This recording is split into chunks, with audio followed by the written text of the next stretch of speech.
Olá, professores e alunos da Escola Bíblica Dominical, a paz do Senhor Jesus a todos vocês. Hoje o tema da nossa segunda lição é o propósito dos dons espirituais. A Bíblia diz que os dons são concedidos para o que for útil.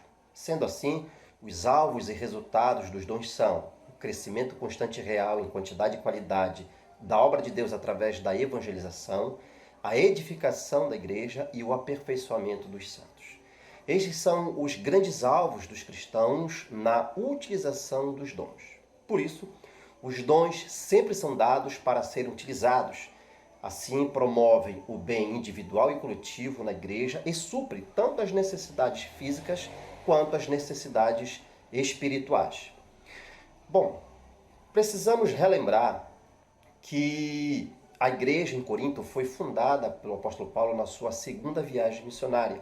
E ali ele era auxiliado por dois cristãos judeus, Priscila e Áquila, com os quais morou por algum tempo e os quais foram seus companheiros de profissão, ou seja, fazer tendas. Logo em seguida, Silas e Timóteo juntaram-se a eles.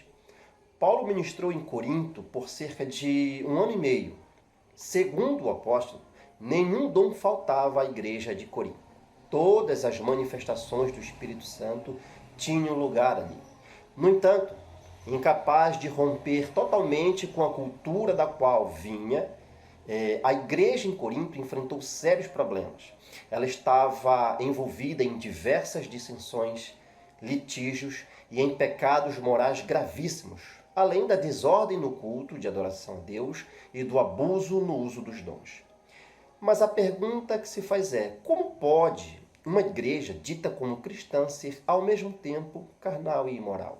Para entendermos isso, é preciso considerar que Paulo, nesse contexto, estabelecia um contraste entre os homens espirituais e os carnais. Os espirituais, de conformidade com o uso que Paulo fez desse vocábulo, eram os cristãos experientes, espiritualmente maduros. Já os carnais eram os que davam excessivo valor à sabedoria humana e ao pensamento de uma espiritualidade superior.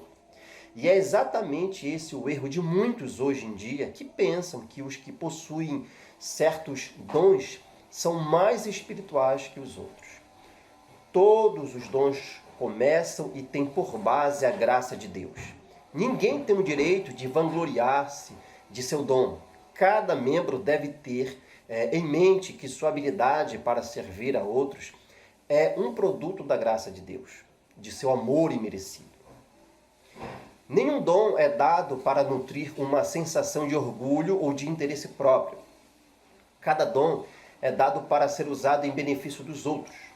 Paulo está sugerindo indiretamente, o tempo todo, que o exercício dos dons precisava focalizar-se no interesse pelo próximo. O uso dos dons na igreja deve ser regulado e equilibrado pela palavra de Deus. A predominância no estudo sistemático da palavra de Deus corrige erros, evita confusões e repara estragos. Quando o estudo sistemático da palavra de Deus é aplicada e observada, ela neutraliza o fanatismo, que é um zelo sem entendimento, o exagero, as práticas antibíblicas, o emocionalismo e tantas outras práticas que perturbam o bom andamento da igreja. Quem recebe os dons, a primeira coisa a fazer é procurar conhecer o que diz a palavra de Deus sobre o exercício deles. Muito bem, avançando, o segundo tópico agora. As línguas, elas servem como meio de edificação própria, ainda que a mente não entenda o que é dito.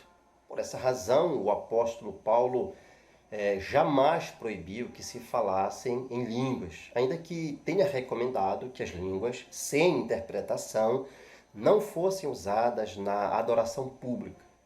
As línguas particulares são altamente benéficas para cada cristão, por isso não há nada de errado em se comunicar com Deus em línguas.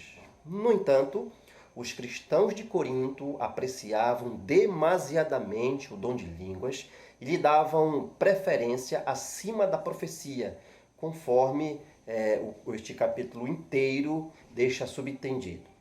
Esse foi o abuso que Paulo procurou corrigir. Em contraste com as línguas sem interpretação, Paulo diz que o profeta fala a outros para o bem deles e não se dirige a si mesmo visando o seu proveito próprio, como ocorre com as línguas sem interpretação.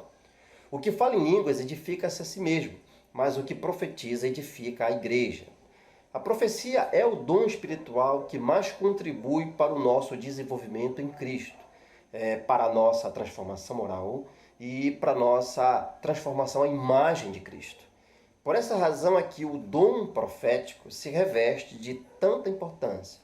De fato, de alguma maneira, todos os dons espirituais visam exatamente esse propósito, o desenvolvimento espiritual do cristão segundo a imagem de Cristo.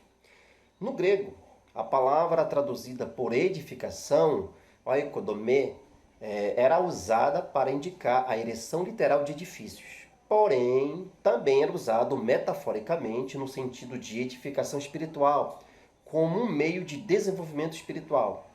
Tal como um edifício qualquer é levado à sua totalidade e utilidade mediante um processo contínuo de edificação e aprimoramento, assim também se dá no caso dos cristãos, individualmente, através das línguas, ou coletivamente, através do dom da profecia.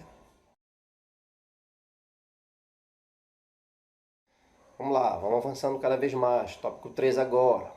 Nos capítulos 12 ao 14 de 1 Coríntios, Paulo trata dos dons do Espírito Santo concedidos ao corpo de Cristo. Esses dons eram parte indispensável da vida e do ministério da igreja primitiva. E Deus quer que esses mesmos dons continuem em ação na igreja de hoje, na verdade, até a volta de Jesus. Foi a poderosa e abundante operação dos dons do Espírito que promoveu a expansão da igreja primitiva, como se vê no livro de Atos dos Apóstolos e nas epístolas. Foi dotada de dons espirituais que a igreja de então continuou crescendo sem parar e triunfando, apesar das limitações da época, da oposição e das perseguições.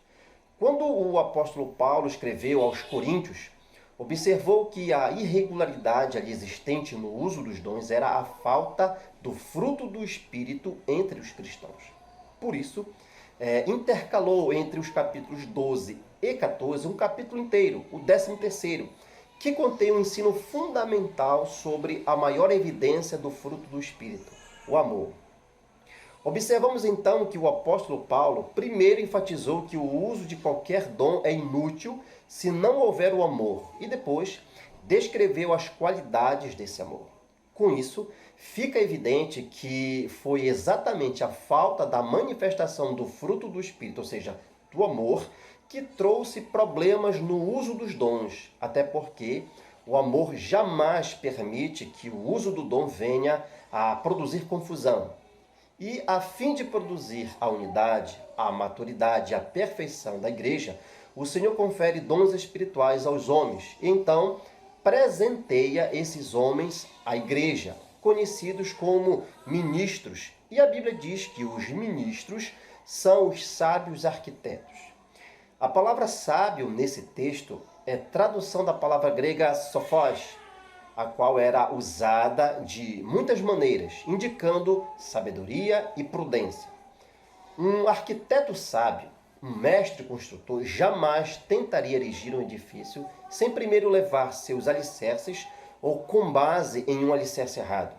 A igreja cristã também tem seu alicerce correto, que é Jesus. O apóstolo Paulo lançou esse alicerce, ou fundamento, quando pregou em Corinto a Cristo, quando ensinou as revelações dos mistérios e das verdades profundas que se centralizavam em torno de sua pessoa. Então vieram outros para darem continuação ao seu trabalho. Paulo deixa subentendido que parte da construção em Corinto não estava sendo erigida com materiais corretos.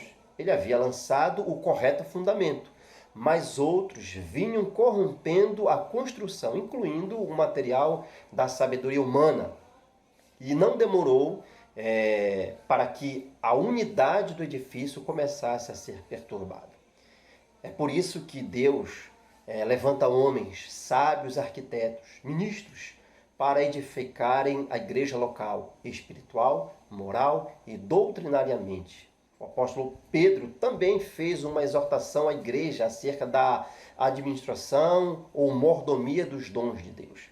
E baseado nesses textos, entendemos que nossos dons são para uso, não são para uso próprio. Eles são uma responsabilidade de Deus para serem usados de acordo com o seu propósito. Por isso, como bons despenseiros, devem usá-los para abençoar os outros. Bom, nós vamos ficando por aqui. Se essa aula te ajudou, então não esqueça de compartilhá-la. Tanto essa aula quanto a lição 1 servem de introdução preparatória para mergulharmos nos dons propriamente dito, pois nessas duas aulas vimos o conceito e o propósito dos dons. E se você deixou de assistir nossa primeira aula, o link está na descrição. Um abraço e até a nossa próxima aula, a terceira, com o tema Dons de Revelação.